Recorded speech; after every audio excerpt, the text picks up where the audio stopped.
ជំរាបសួរបងប្អូនអ្នកគ្នាបាទនៅថ្ងៃនេះគឺយើងជួបគ្នាជាថ្មីជាមួយខ្ញុំកំហុយបាទហើយនៅក្នុងថ្ងៃនេះគឺយើងនឹងសិក្សាអំពីពាក្យនិងឃ្លាភាសាចិនដែលយើងប្រើប្រាស់ប្រចាំថ្ងៃបាទតោះបងប្អូនអ្នកគ្នាយើងសិក្សាជាមួយគ្នា不好意思借过一下不好意思គឺមានន័យថាសុំទោសឬក៏សូមអធិស្ឋាន借过សូមជាផ្លូវ一下បន្តិច不好意思借过一下គឺមានន័យថាសុំទោសសូមជាផ្លូវបន្តិច不好意思借过一下សុំទោសសូមជាផ្លូវបន្តិច我先谢谢你了我ខ្ញុំ先មុនឬក៏ដំបូង谢谢你អរគុណអ្នក我先谢谢你了គឺមានន័យថាខ្ញុំសូមអរគុណអ្នកទុកជាមុន我先谢谢你了ខ្ញុំសូមអរគុណអ្នកទុកជាមុន你太客气了你អ្នកថៃ了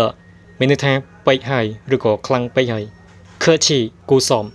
你太客气了គឺមានន័យថាអ្នកគូសមពេកហើយ你太客气了អ្នកគូសមពេកហើយ好久不见好久រយៈពេលយូរ不见មិនបានជួបគ្នា好久不见មានន័យថាខាន់ជួបគ្នាយូរហើយ好久不见ខាន់ជួបគ្នាយូរហើយ怎么办怎么មានន័យថាយ៉ាងម៉េចប៉ាន់ធ្វើ怎么办គឺមានន័យថាតើគូធ្វើយ៉ាងម៉េចទៅ怎么办តើគូធ្វើយ៉ាងម៉េចទៅ怎么了怎么មានន័យថាយ៉ាងម៉េច了ហើយ怎么了មានន័យថាយ៉ាងម៉េចហើយ怎么了យ៉ាងម៉េចហើយ你要这个吗你អ្នក要ត្រូវការ这个មួយនេះម៉ាឬទេ你要这个吗គឺមានន័យថាតើអ្នកត្រូវការមួយនេះឬទេ你要这个吗តើអ្នកត្រូវការមួយនេះឬទេ好吃吗好吃មានន័យថាឆ្ងាញ់ម៉ាឬទេ好吃吗មានន័យថាតើឆ្ងាញ់ឬទេ好吃吗តើឆ្ងាញ់ឬទេ好吃好吃មានន័យថាឆ្ងាញ់好吃ឆ្ងាញ់真的吗真的មានន័យថាពិតម៉ាឬទេ真的吗មានន័យថាតើពិតឬទេ真的吗តើពិតឬទេ真的假的真的មានន័យថាពិត假的មិនពិត真的假的មានន័យថាតើពិតឬក៏មិនពិត真的假的តើពិតឬក៏មិនពិត不好意思我刚才没在听不好意思មានន័យថាសុំទោសឬក៏សូមអធិស្ឋាន我ខ្ញុំ刚才អំបញ្ញមិញ没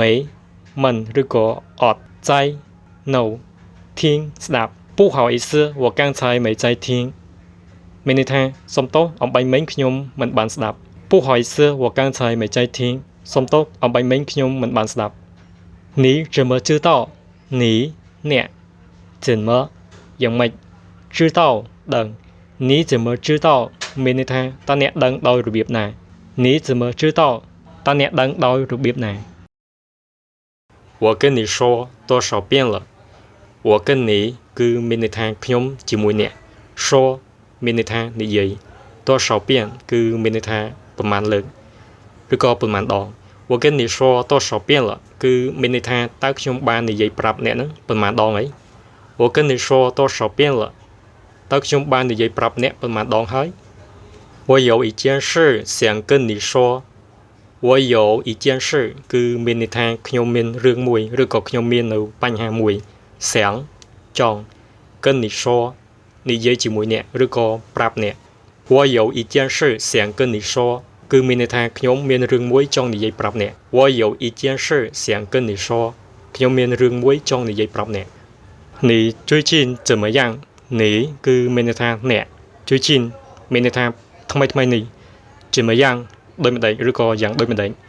你最近怎么样គឺមានន័យថាតើពេលថ្មីនេះអ្នកយ៉ាងដូចម្ដេចដែរឬក៏តើពេលថ្មីនេះអ្នកសុខសប្បាយឬទេ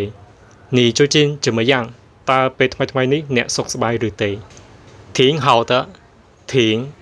គឺមានន័យថាណាស់好ល្អ挺好的មានន័យថាល្អណាស់挺好的ល្អណាស់怎么回事怎么回事គឺមានន័យថាតើមានរឿងអ្វីកើតឡើង怎么回事តើមានរឿងអ្វីកើតឡើង怎么可能怎么គឺមានន័យថាដូចម្ដេច可能ដែលអាចទៅរួច怎么可能គឺមានន័យថាតើអាចទៅរួចយ៉ាងដូចម្ដេច怎么可能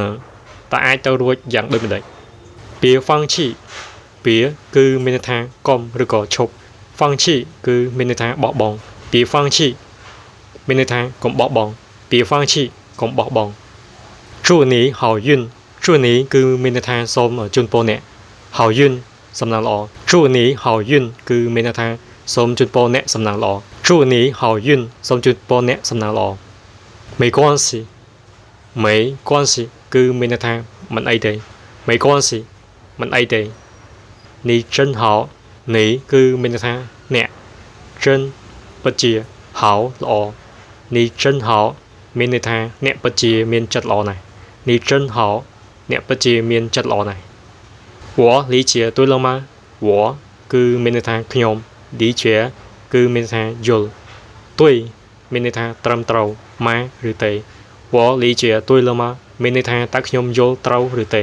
我理解对了吗តើខ្ញុំយល់ត្រូវឬទេ我去超市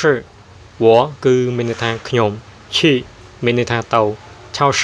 ផ្សារទំនើប我去超市